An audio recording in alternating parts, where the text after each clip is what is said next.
بسم الله الرحمن الرحيم. تحية طيبة وطابت أوقاتكم بكل خير. في هذه الإطلالة الخفيفة حلقة بعنوان تصريح زياش المثير للجدل عبر منصات التواصل الاجتماعي انستغرام، واللي كنعتبره تصرف متهور من زياش وتصرف بليد.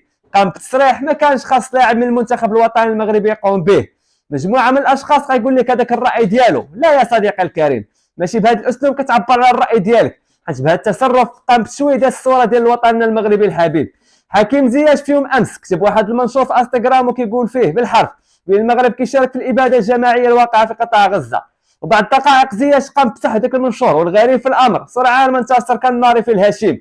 وكالعاده حسادنا والاذواق الشر الجزائريه يستغلوا المنشور باش يتكلموا علينا بالشر، مع العلم ان هذا التصريح لا اساس له من الصحه. اذا سلوك مرفوض بتاتا من زياش ولا يليق بلاعب من المنتخب الوطني المغربي، واصلا كيلعب في دوله تركيا، والدولة لها دبلوماسية كاملة مع إسرائيل.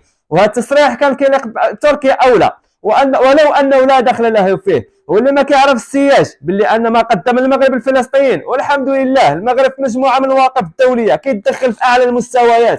والمعلوم أن المغرب أول دولة كتدخل مساعدات برية لفلسطين، مع العلم أن إسرائيل منعت كل القوافل البرية بالدخول لقطاع شمال غزة. وقام المغرب بدبلوماسيته الحكيمة ودخل مساعدات إنسانية برا محتل غزة، مع العلم أن مجموعة من الدول المجاورة وحلفاء لإسرائيل ما قدروش يساعدوا الشعب الفلسطيني، وكان جسر جوي بطائرات عسكرية باش نساعدوا خوتنا في قطاع غزة من المغرب. وللأمانة هذا السلوك اللي قام به زياش سلوك متهور جدا، ونحن كمتتبعين رياضيين ومغاربة لا يمثلنا زياش بهذا التصريح.